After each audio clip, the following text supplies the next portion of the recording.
Grateful Bird complete story in English. A hunter lived near the edge of a thick forest. One day, he went into the forest with his trap and caught a beautiful bird. The bird became scared and humbly said, "Oh, kind man, if you set me free, I will always remember your kindness."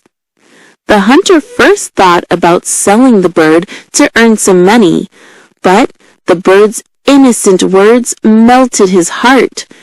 He opened the trap and let the bird go. A few days later, the same bird returned. It came close to the hunter and said, "You were kind to me, and now I want to show you something special." The hunter followed the bird in surprise. The bird led him to a secret place in the forest where a treasure was buried underground. The hunter dug it up and looked gratefully at the bird. From that day on, he began treating others with kindness because he had learned. Moral of the story: a good deed is never wasted. It always brings a reward in return.